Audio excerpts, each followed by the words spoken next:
So we have three great companies we're going to hear from this afternoon. We have some questions prepared, and we also want to give a chance for the companies to introduce themselves and tell you about what they do and why they started to conduct their work internationally.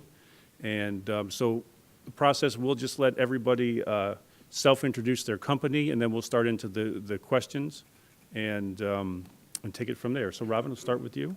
So I'm Robin Weiner. I'm from Get Real Health, and Get Real Health is a company out in Rockville, Maryland.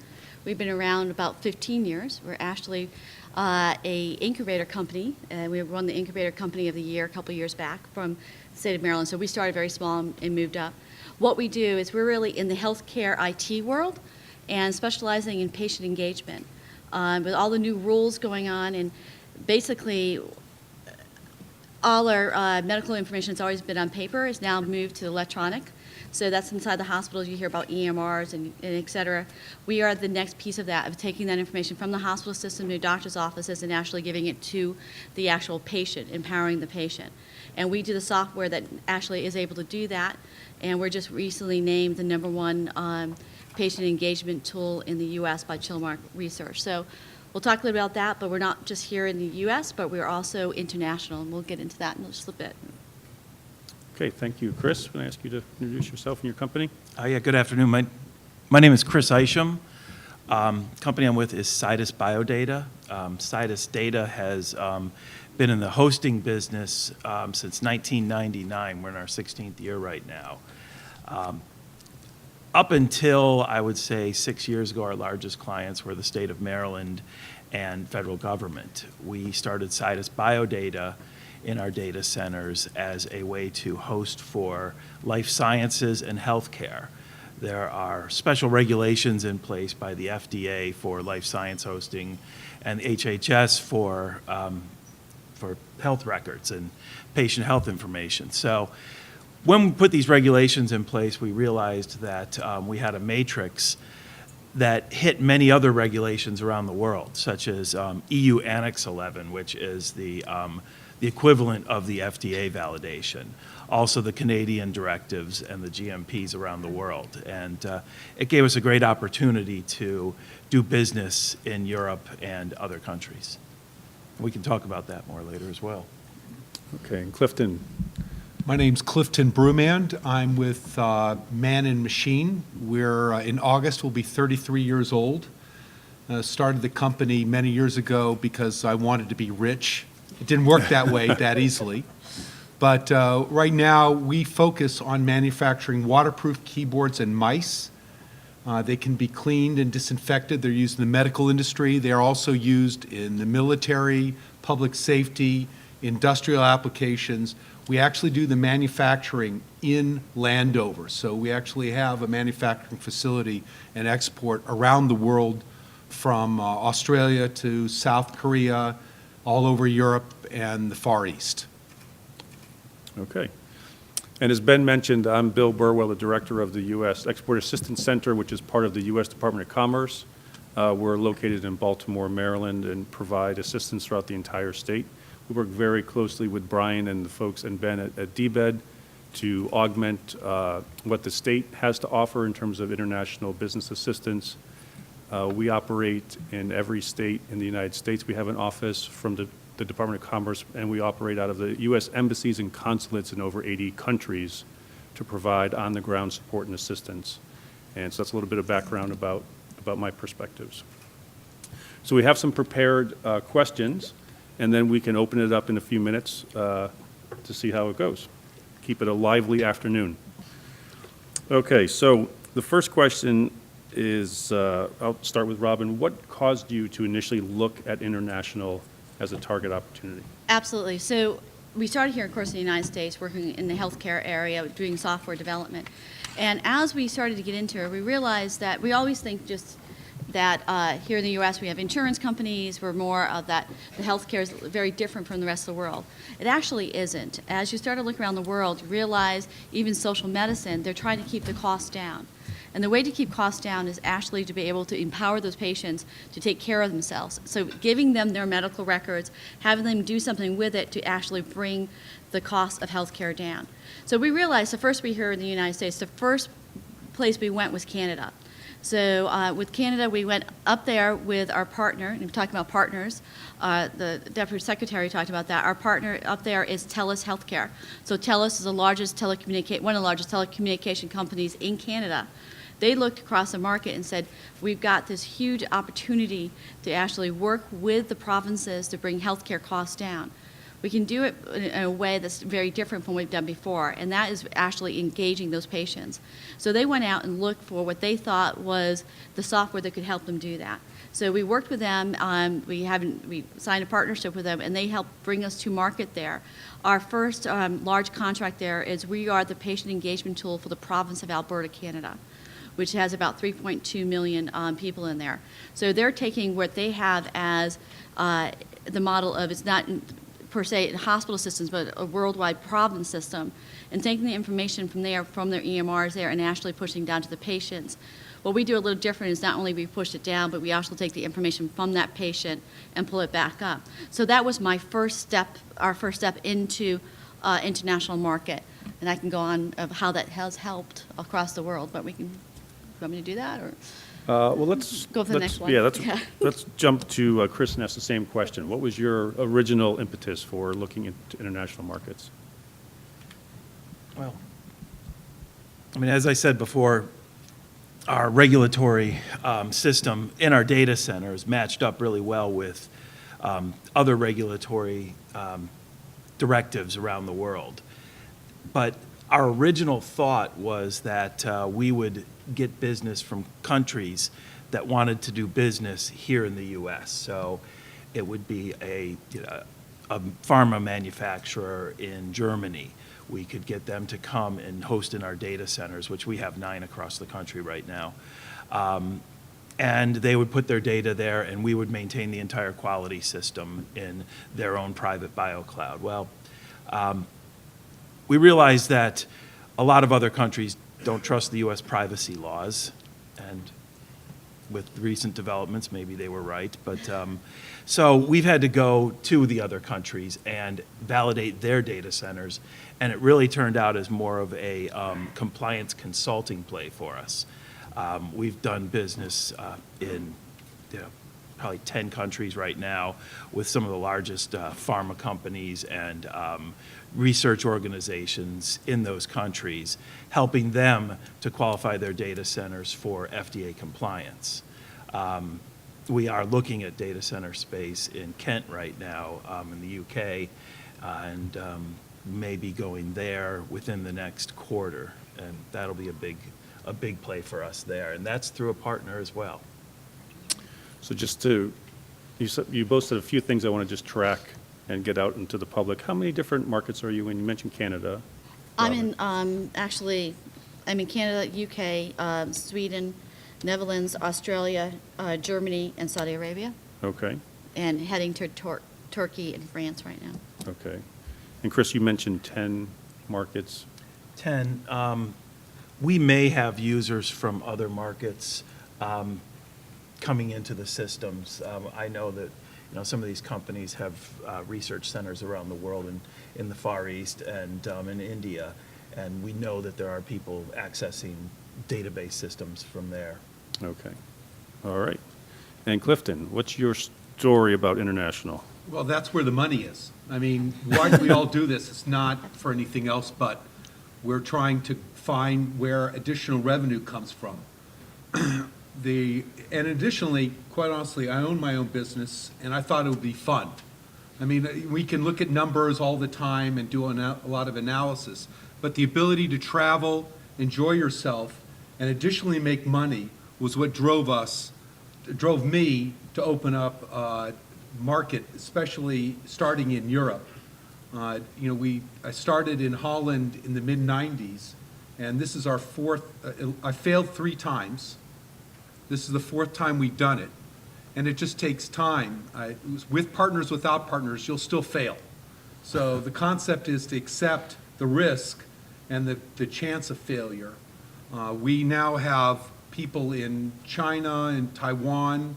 We're looking in India. We're opening up our markets to everywhere else, but that's really, as Willie Sutton said, that's where the money is. So you go there.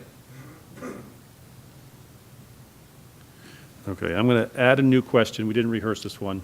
So since Ben set us up for partners, I wonder if you could just each, along the same lines, talk about how you identified your first partners, what sort of criteria or decision-making you used to evaluate that partner, and how you finally decided to invest with a partner to get you into these markets. Absolutely. So TELUS actually came to find us, so that was probably one of the first. They were looking to see how we could work together. But when we look at partners across the world, we're looking at partners that have a footprint within inside that country, that understands the regulations of that company, and usually has a way to do commerce. One thing you're going to find as a small business is it's very difficult to go into a country and actually get the contracts and pull the policies and everything without having to write a lot of actual legal paperwork. So if you can be a sub to somebody who already has a footprint in there is a big piece. I can say our biggest partners are TELUS here in Canada, Capgemini, which is a large corporation throughout Europe. It has some presence here, but they have about 30,000 employees. We were actually just about to sign a large deal with them in Sweden. We've been selected as the patient engagement tool for the country of Sweden, and they are our partner there. But they already have all those relationships. That's a large reason to do that. Or even here from the United States, from GE, is another partner of ours, not only does it here in the United States, but also has a footprint in Saudi Arabia and the UAE. So you really are looking for somebody who has a big footprint that you can go along with, that their software and your software blends together extremely well. And we've been able to do that with Microsoft, GE, Paradigm, Capgemini, TELUS, and Telstra down in Australia. And the other one, a large one, is Orion Health out of New Zealand. So it's really making sure that they are not just kind of sending you out there, but they actually have a footprint. They know how to deal with the legal side of it and the contract side of it, and that you're partnering with them and they can get you into those deals. It has been the best way for us. So one quick follow-up question for you would be, how long, with your first partnership, how much time did you have to invest to sort through all the nasty bits versus now? Is it more routine? Okay, as an entrepreneur, one of the things I would really recommend you do pretty quickly is get legal counsel on site. It's so expensive if you try to do the legals. Hiring your own lawyer will save you so much money and time, I can't even tell you. The first contract we did with outside counsel. It took forever, and it was very expensive. Now we've got a young guy just out of Temple, is fantastic, and we've been able to do these contracts a lot faster. But they do take some time. They can take at least a month to get these contracts in place, at least. First, you got to do the relationship, then you got to figure out the commerce side of it, then you have to figure out the contract side of it, and all the different legal sides of that country. So it's nice to do it one time with somebody and not have to do it multiple times inside a country. So you do that one time, but it is, with inside counsel, I would say it's probably at least a month to 6 weeks to be able to get it done. With outside counsel, add another month on that. Okay, great. And Chris, how about you? What was your partnership building experience like, and how did you use that and leverage it? Well, we were lucky enough that our vice president of quality systems is Scottish and had some connections in Scotland and the government of Scotland. So we actually worked with a compliance company based in Edinburgh to start in the UK. We absorbed that compliance company last year eventually, and that gave us an office over there as well. So that was our first partner.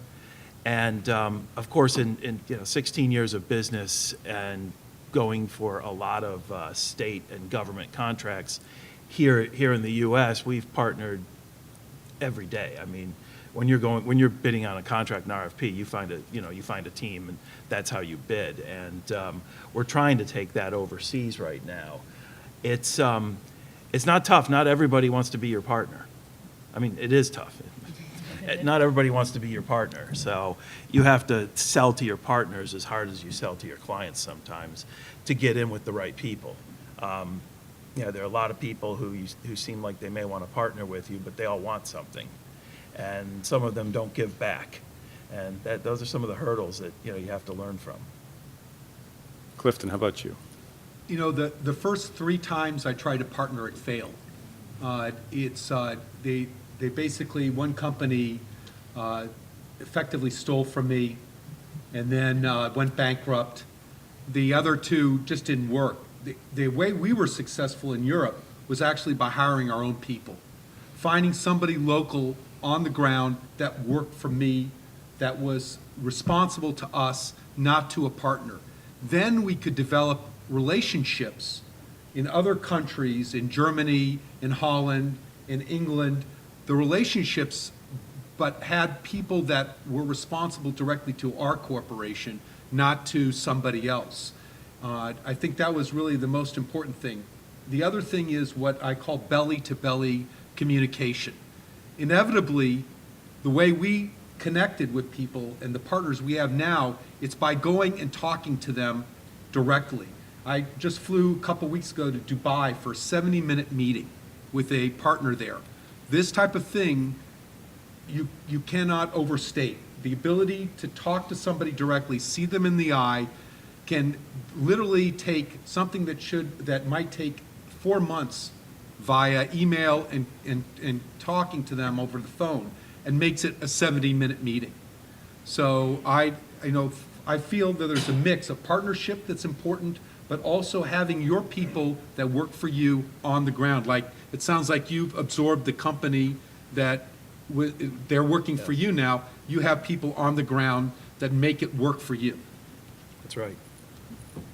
Do you have a similar approach? No. We, And absent that approach, how do you ensure the same sort of loyalty and responsiveness and? well, for us, I think we have a tool that they need. So we are really partnering with somebody we're going to help them win their contracts. So that does have, we do fly a lot. My partner's been to Saudi 2 times in the last month. Is leaving next week again to Saudi Arabia. So especially in the UAE, Saudi Arabia, you do have to do a lot of FaceTime. That's just how it works. And realizing, and I don't go, he does, because you have to understand the cultures of these different countries. And it's really important to understand that piece of it, that you have to send the right person to the right place. We do fly around. We've had some people on site in England, but we are definitely in a company that uses Skype a lot. We work one-on-one, so we'll have conversations at 2 o'clock in the morning with our partners, whatever it does take. And yeah, I do fly around often. But for us, we will eventually, as we see a bigger push in the European area, and that we will bring in some of our own people there, but we want to make sure we establish them. We're building software every day, so we have to make sure that the people on the ground understand what we're building and what the market trends are. So we're not there yet, but we do a lot with Skype, and we're very picky on who our partnerships. That's one thing I didn't say, is same as Clifton was saying, is you make sure you know your partners and they're good partners and they're bringing something to you, that you're not just giving to them. One of the things, I will not partner with anybody officially until I have a contract with some other third party out there. So we'll figure out the legal stuff, but I won't give them all the partnership stuff. I won't get them all my business development, marketing material, how that works, spend time training their sales staff, all those kind of things, until I see actual business happening. Don't spend your time rolling that around and nothing happens. Spend your time after maybe doing some of the paperwork, but from then on, you don't do a lot of that other hand-holding until you actually see business coming in the door, because you will burn up all your time of your salespeople and your whole team if you are very careful about who those partners are. Okay, I've got one more partner question, which I have to ask this one, because Clifton mentioned three strikes and then you got a hit. How do you disengage with a partner in such a way that you haven't compromised going back into that market with a new partner, or somehow burned a bridge that may still be useful? I mean, stealing from you is one thing, which is not, that's a different story, but if there's a partner that doesn't work out, yet they still may have some value, or in many cases, the partner may need to actually do the registration of your product in that country, or have some other very important functions that after a few months or weeks or years, you have to sever that partnership because it's not working for you, yet you've become semi-dependent. So how do you exit a partnership, or have you had to do that? Absolutely. So I think that the big thing is honesty. Our company name is Get Real, so we're pretty honest across the board, right? And we all came out of the .com where everything is like synergy and all that kind of stuff. We were like, we're just going to talk honestly. So we have honest conversations with our partners along the way. It's either working for both of us or it's not working. And so we are very, very honest with our partners. And, I have conversations with CEOs all the time and say, listen, you have not brought me any deals. And as a CEO, you understand that I can't just keep on running down this path. I've got to make sure I move other ways. The other thing, the mistake we made for one of our partners is have exclusivity in that country. And that's been extremely hard to pull out of. So we have not done exclusivity with any other company. Now, granted, they're paying me a lot of money to have exclusivity there, which is great, but it's hurt me in other areas. So by not having exclusivity, you can actually start building up other partnerships in that same market. And as you say, I would love to say partners with you guys. You're great. I love what you're doing, but you're not bringing me business. And the end game here for all of us is to make money. So you exit in a very honest, I think, classy way and say maybe down the future we can have more, do some more work together. I have just done that recently in the last year, and guess what? We just closed another deal with these guys after a year and a half of not doing anything. They came back and said, we are ready for what you guys have. Let's close a deal. And now we're going to be probably closing many more deals with them. So just be honest and be classy about it. And hopefully there's something, just like if you break up with anybody, you want to walk away nicely. And because especially the world is flat now. Everybody does talk about one another. And if you have to walk away, just do it in a good way. Chris, have you had to deal with those issues? Yeah, of course, yeah. Breakups are hard. That's exactly it. It's, I think if the expectations are set from the beginning, it makes it a lot easier at the end. Sure. So if the expectations are set at the beginning, it makes it a lot easier at the end. So, we're talking about getting an attorney right away, making sure your contracts are correct. Well, you have to make sure the contract works for you and that you can get out. We don't work through channel partners. We don't sell through partners. We sell direct. Our biggest partners and our best partners are our clients. That just is how it turns out. Our clients help us more than anybody else because we get a client. We have one of the largest medical device companies in the world. It's a French company. They stealthily are maybe in the top 3. And they've become one of the best sources for referrals and partnerships that we could have imagined. And we started out doing a very small job for them down in Raleigh, and now we're doing a lot for them over in Europe.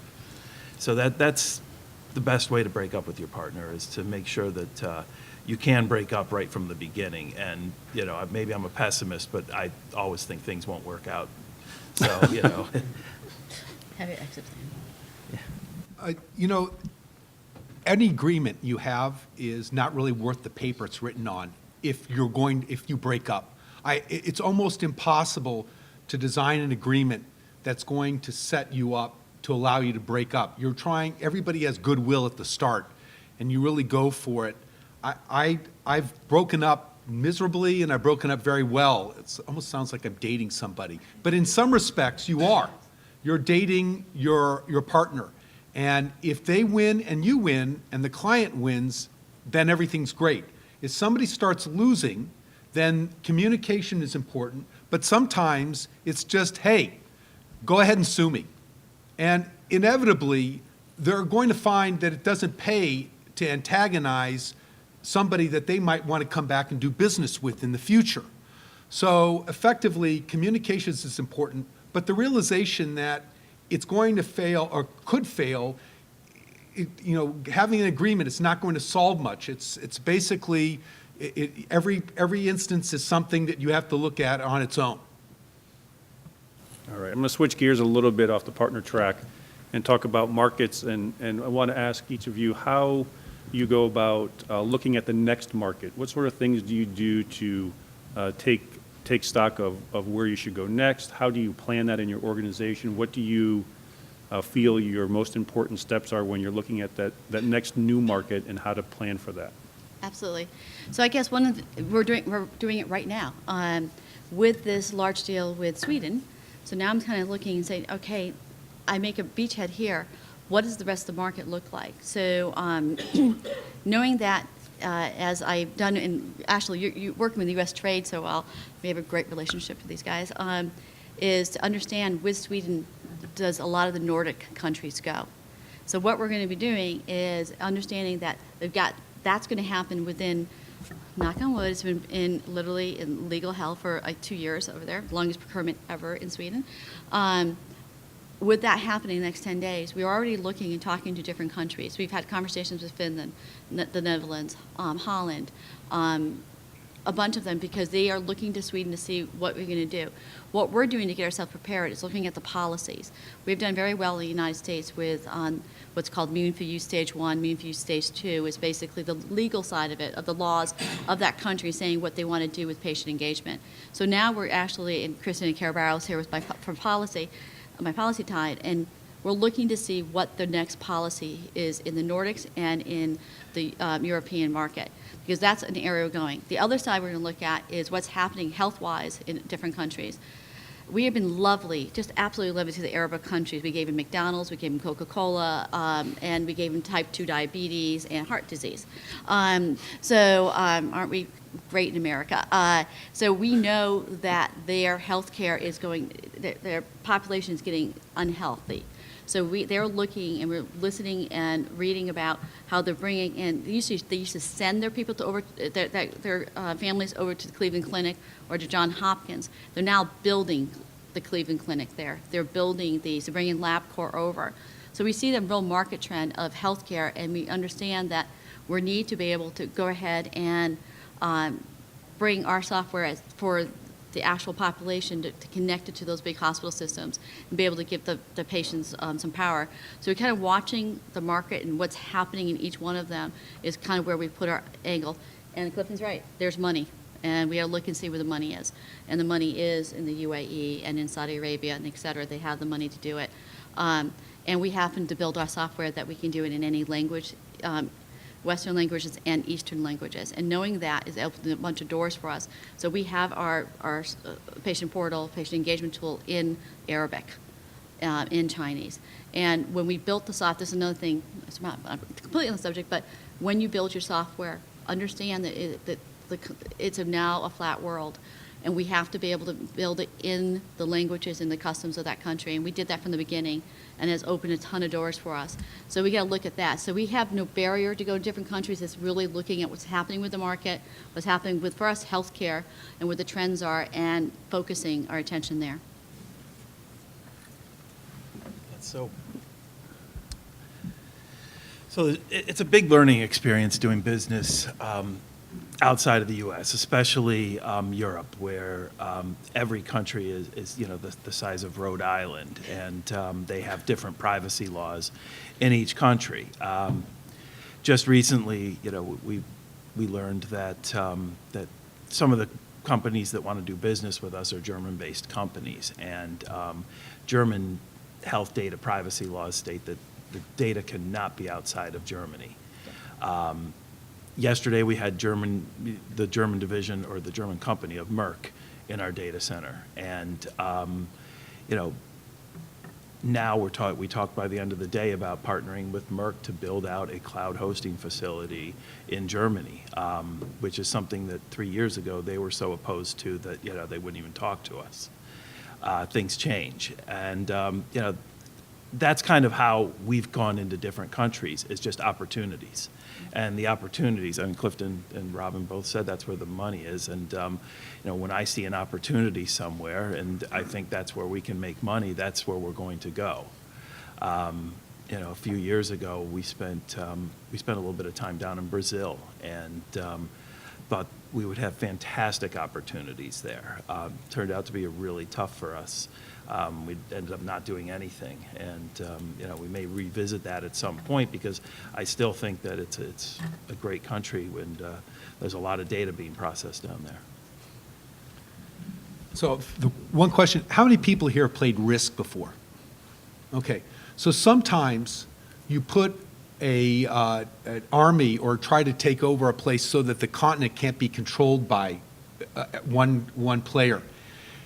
One of the reasons we started in Europe was because my biggest competitor, I wanted to annoy him and to take enough energy out of his business that he could not come here and do business in the United States, which, by the way, we are relatively successful at.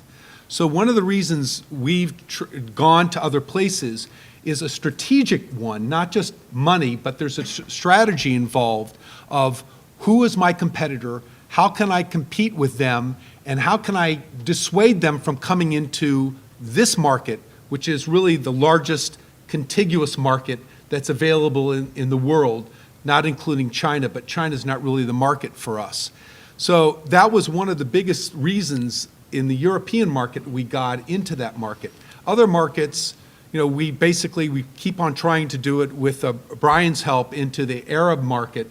It's banging your head against the wall about 22 times before something opens up and you end up finding a partner there. Okay, and since we're in the spirit of entrepreneurship, if you can step back to when you were entrepreneurs just starting, you're serial entrepreneurs in some cases, but if you were going to start from scratch and think about going global as a micro multinational or whatever you want to call it these days, what would be your advice about how to start out with your very first foray into a market, or if you were starting out global, what would you do, knowing what you know now? Absolutely. One thing, we talked about building the software, have localization in software to be able to do it. We didn't do that from the beginning. So that was something I would definitely make sure we did. Understanding the cultures. I plug for you guys, one of the biggest things that we've learned really quickly, and I wish I'd known this back then, is getting to know the U.S. Trade Department and U.S. Commercial Services. They have been phenomenal. Because it gets you in that introduction, being able to going into a foreign country and knowing that in the embassy you have a business development person that is actually promoting the United States. I recommend this now to so many other small companies that are thinking about going international, is to know that actually our U.S. government is there. They want to support you. And that's something it's kind of hard to find about at first until you get into it. And then now it's like, well, of course, just call them. We went to Medica with, Brian took us over to Medica, and we literally, Christina, 1, 2, 3, 4, we met with 8 different countries because our U.S. Department of Trade actually set those meetings up. So that's one thing I would completely do. The other thing is to learn about policies in those countries. We went to Canada first. Canada's policy, Canada's probably one of the, compared to Europe, Canada is really hard. I mean, you think it's the 51st state, but they actually have their own laws and things, and especially Quebec. So as you get over there, you start to realize that you have to learn how they culturally do things and how they actually what they believe. Canada's a very conservative country. They think we're crazy here in the U.S. They're very conservative. So we have to understand those cultural sides of it, and I wish I'd kind of known that from the beginning to understand it a little bit better. How about you, Chris? Well, the reason why we went after the life sciences and health IT is really because as a hosting company, we didn't want to compete in just general cloud hosting. We didn't want to compete with Amazon and Rackspace and Google and now Microsoft. So we had to do something special. We had to do something that they cannot do, which is, validate and qualify their data centers, have them open for audit, and be completely transparent. So we didn't shout that from the rooftops at first. We didn't bash Amazon Cloud. We just quietly said, this is what we do. It's not even bashing them. It's now we tell people right away, you are breaking the rules by hosting medical data in Amazon Cloud. They say HIPAA on their website, well, go audit them. Oh, they won't let you? So don't be afraid to learn about your competition and tell people why you're better and why they shouldn't be using the competition. And we found that works really well in Europe because, I don't know, maybe it's just the culture, but it's very competitive. Clifton, yeah. I'm going to say one thing about this concept of entrepreneurship, and then I'm going to answer the question. I apologize. I started my business when I was 24. I was stupid, okay? the first thing I would recommend if you're going to start your own business, an entrepreneur, is to learn on somebody else's nickel. Go work for somebody else who's in the international business, lose their money, and then learn from the mistakes so that when you start your own, you don't have to make all these mistakes I did. I had a very, very expensive education. Okay, so, why did we start up globally? If you were due to something, is really first to learn your own backyard. Once you know what you can do better than anybody else, like you do with Google or Amazon, then you can expand out to other markets. But don't try to expand immediately to all these other markets without knowing your, I don't want to say the word, inside and out. Okay? That way you learn on somebody else's nickel, know your business, and then you can contemplate expanding out globally to other markets. Okay, I'm going to do one more question, and then we can open it up to you all to grill our esteemed guests here. Everyone, I think, has mentioned culture in one way or another, and the obvious benefits of learning, spending time to do that. But practically, how do you practically do that while you're trying to run your business, put out the fires, make payroll, take care of customers? What's the best and easiest way that you found to, get yourself ready for the cultural sensitivities that are required to negotiate in these markets? We do it through partnerships, first off. I, of course, wanted to go to Saudi Arabia right away. It's a big deal. And they looked at me and said, that's great. I'm glad you like to go. But culturally, you're not going to be able to, because their culture does put women in a different segment, and that's their culture, and I'm fine with that, and understanding that. And I happen to have a last name that's Jewish. And I had to understand that that is that culture.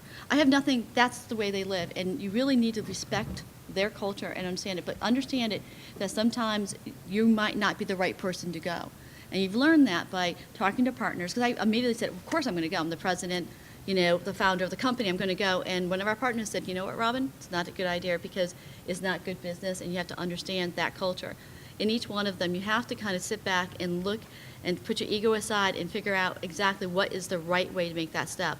And doing that through partnerships, I have international staff that works for me we just happen to have a lot of people from different countries work for us. And having their advice and listening to it. And then, honestly, if there's something I'm very uncomfortable with, is reaching out to the experts to ask what we should do. But, what we've seen the most is probably in the Middle East, being the woman-owned kind of company, to be able to pull back on that. But also just to understand and to learn on the feet, but to ask people questions. Don't be shy about it. Ask your partners. Go to there's services out there that can help you with it. But I think the biggest one for us right now is the Middle East, because we are deeply in a huge deal right now there. So that's probably my first step. But you, Chris? Well, it's pretty much a learning experience. Don't do this in Brazil. It doesn't mean okay. Okay? You can look it up later. But there's a story I like to tell people about one of the years that we went to Medica.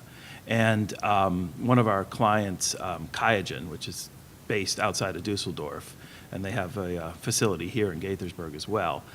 We went to dinner with them, and I was with one of my coworkers from Scotland, and there was a Turkish gentleman and a German gentleman. We were all at dinner, and we had a great conversation, and the only person I couldn't understand at the table was the Scot. It's so brush up on everything you can. I've learned how to write email correspondences to people in different countries. And, in Germans, you can be blunt right to the point. You don't even have to say, hello, good day. It's just, what do you want me to do with this? India, it's a really good idea to say, hello, I hope you're having a wonderful day. I hope you are enjoying this wonderful day. I hope you are doing well on this beautiful day. And you'll get a correspondence back exactly like that. So, I had to learn over time, but I'm sure there are books and movies and websites and YouTube videos you can watch. One of the things I would recommend is to walk the streets of where you're at. Walking, not just taking a taxi from one location to another, but actually walking and seeing how people react and how they interact. It's a part of the learning process, as well as opening yourself up to what other people do in other cultures. And I'm going to give one example really quickly about that. When I used to first went to China, my vendors would take me out to these incredible lunches, 8-course lunches, 2 hours long, and I don't like to be beholden to anybody. It's not right for me. I don't feel like I want to be bought. I'm actually not that cheap. So what happened was that they would keep on doing this, and I felt more uncomfortable. About 2 years into it, I finally saw what the bill was. It was like 6 people, 8 courses, $36. I didn't feel that bad afterwards. And effectively, this is what happens. You learn the culture, learn what they do, open yourself up to walking and seeing what people normally do. You'll get a better idea of how to interact with your clients and with your partners. I actually, Yeah. one more good story about that is, so when I went to Brazil the first time, I set up a few meetings with data centers down there, and when I showed up, they weren't there. The people weren't there. They forgot about the meeting. They didn't show up at the place we were supposed to be. And I was speaking to a business consultant who specializes in Brazil a few months after that at the Bio International trade show. And he said, oh, well, in Brazil, you have to set something up for them to come to and have food there, and they will come. And you can actually set up, what he does is he sets up in hotels, and he has like a thing like this where it's actually a presentation for a group, and he sends out invitations, he feeds them, gives them some drinks, and they fill the room. So, just, I think the lesson there is sometimes spending the money to hire somebody who knows the culture ahead of time isn't a bad idea. And by the way, if you want press to ever come, do the same thing. Give them food and drink, they'll come. Reporters are not fed well, so. Okay, well, I think we can open it up for you to ask some questions, and we can carry on. You have anybody who's interested? Oh, there we go. Hi, could you quickly comment on the nature of the relationship partnerships? Were you setting them up as profit share, as revenue share, as fee for service, or were you actually setting up new entities? Sort of the structure of the relationships. For us, it's usually a reseller agreement, so it's kind of a revenue share. So we usually go ahead and set up ahead of time exactly what the limit of what they can. We'll give them a kind of a wholesale rate because we sell licenses to our software, and so if it's a certain amount of price, they can go 30% over that price. We usually work that out ahead of time. So they're basically taking a cut off top of our software, and we do that ahead of time. So I guess it's kind of a revenue share. Yeah, the only place where we use channel partners or that we sign channel partnership agreements is through our wholesale co-location hosting. We have over 1 million square foot of data center across the U.S., so that's a lot to fill. And we rely on channel partners for that. And that's usually just a straight 15% of whatever the monthly hosting cost is. As I said before, our best partners are our clients, and so we don't have to pay them anything, they pay us, but we help them get business. When they're about to sign a big deal to put their software in a big pharma company, one of the first people they come to is us, and we present with our client to help them win that deal because, of course, it's more business for us as well. We sell hard goods, keyboards, mice, monitors, things like that. Normally, it's a reseller agreement we have with partners. Some of them will be, they'll be a distributor for that country. Some will be resellers to end users. Everybody has a different margin, sometimes 25% margin, sometimes 35% margin outside the country. Some people, there's the most difficult countries to deal with are Israelis, or Israel, the most difficult people, Israelis and Iranians. And my parents are from Iran, I can say that with no problem, that I dislike working with them immensely because they always want a better margin. And what you end up having to do in that situation is basically sometimes say, no, I don't want to sell to you. Even if I could, I don't want to. Thank you. Hi. I'm a student in the Smith School, and a big part of what we're learning about is, how to use big data, the value of data, and all that sort of thing. But recently I heard about a study that's going on at Johns Hopkins and at Brigham's Women's Hospital up in Boston that is a healthcare IT project that's all about little data. The study is going on where they're using tablets or handheld devices to capture feedback from patients in the emergency rooms, all in an effort to reduce the amount of spending that they have on harms that happen in healthcare, like preventable harms. And this idea was born out of anecdotal evidence from rural healthcare that when a patient comes in and you ask them about their goat or their whatever's in their lives, that you somehow make fewer errors in diagnosing what's going on with them. But in the U.S., we have all this HIPAA, infrastructure, and there's all this money in healthcare data and studies that a simple idea of testing out kind of an entrepreneurial notion that if we ask some simple questions as part of our routine, we might actually reduce the cost of healthcare. I'm just wondering, is the entrepreneurial environment with regard to healthcare and IT in this country different than it is in other markets around the world? So we do. So what part of the thing we do is, as patient engagement, we actually do work with these large hospitals. Our hospital systems are NYP, New York City Health and Hospital Corp, Catholic Health. And part of it is that patient engagement, using that tablet at the beginning to ask a series of questions with, we have a survey tool that actually asks those questions about what's going on. But we also have something called health journaling and ask the soft questions. Are you sleeping? How many, what's your mood? Did you take a walk today? Do you have food in your refrigerator? All those kind of things. We do ask it. So that is the trend, and taking that data and putting it in. So you hear a lot about big data in the hospital systems. So you're going to have the EMR data, which is like the hard information, your blood pressures, those kind of pieces. They're collecting the hospital system. What we do at GetRail is actually extend that out to the patient to ask those soft questions at home and actually bring that together. And you're going to hear a lot about population health and big data, pulling that population health. So they're going to take a look and not only see what's going on with you physically, but also what's going on with you mentally and your home life. And that's honestly, as an entrepreneur, that's exactly the business we're in. And that's why we're seeing it. So we think about that here in the U.S. as, well, we're finally bringing it together. This is something that we're seeing the social side, especially in the UK, and they talk about social services. They're actually they're further ahead than we are. Mental illness here in the United States is something that we do not focus as well as the rest of the country, the rest of the world.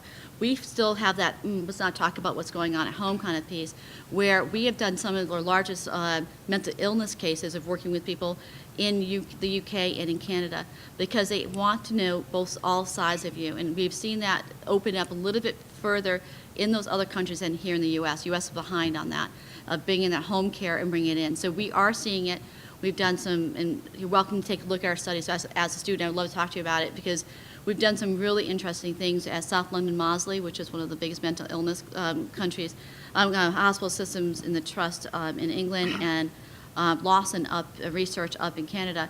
And what they want to be able to do is bring that social care in along with, there's 3 pillars. There's not just your medical things, but you need to bring your social and the mental side of it all together. Because if you can go into somebody's home and find out they don't have food there, or it's cold, those kind of things, it changes the way healthcare is done around the world. So it's a great conversation. It's a conversation I'm having every single day in every hospital system I go in here in the U.S., in Europe, in the Netherlands, in Australia. We just launched one in a new site in Australia. So it's a conversation that is just starting. I was at HIMSS, which is the Health Management IT conference. 41,000 of us were there in Chicago last week. This is a conversation we're having, and it's small companies like us, entrepreneur companies that are able to get in there and start talking about that conversation, put the patient in charge versus just the medical side of it. It's exactly what you're saying. You get that patient information before you can get somebody healthier faster if you find out they don't have food. If they don't have, their stress level is so high. We're not asking those questions, and we're pushing very hard to be able to do that. So, sorry. I'm kind of passionate about that, so. It's good to be passionate. I am. Good think good we may- Irish girl. You know, the entrepreneurial spirit right now in health IT is amazing. Huge. mHealth is blown up. One of the problems with that, I think, is that people think about the data privacy and regulatory side last. They think about their app first. They think about selling it, and a little bit of time on data privacy. That seems to be a trend. It seems to be, it's expensive. It's not cheap to get into health, and it's not a HIPAA. It's not because of HIPAA. I mean, HIPAA is a great thing. It keeps data safe. It keeps people's records private, or at least it's supposed to. It's the same in other countries, I've noticed as well. I was at HIMSS as well last week, and the mHealth show, and we're looking at actually going to one overseas soon as well. And there are so many startups because it doesn't cost a lot. It doesn't cost much to develop software. I mean, at first, or apps. But I might disagree a little on that. I mean, but the entry is small. But right now is a great time to be an entrepreneur, especially in health IT. But you got to learn the laws, and I think that's exactly what. So we're a high trust company. You have to learn the laws. So on patient engagement, you have to have patient consent, and you have to get the patient to be able to be in charge of their own stuff. So absolutely, he's talking about, and when you get to European countries, especially Germany, is very tough. Yeah. When you go in, they definitely want that information to be held in a certain way. But you have to put, for us on our side, because we do patient side of it, you have to have the consent of the patient to be able to share that information, and they need to be able to control it and be able to take information off if they want to. So it's finding that balance between the two of them is really important. Yeah, and there's a lot of money in it right now. Oh, yeah. I mean, a lot. It's There's a lot of I've got to tell you, after being in HIMSS, we've got probably 25 different investment companies chasing us down right now. So there's money to be able to get out there to start something if you have a good idea. There's definitely money out there. I don't do data, so I can't talk to it. I only enter it. Good. Okay, I think we're officially out of time. I want to thank Clifton, Chris, and Robin. Thank you so much for your time this afternoon. Thanks for having us. And Great. thank you very much for your patience with the.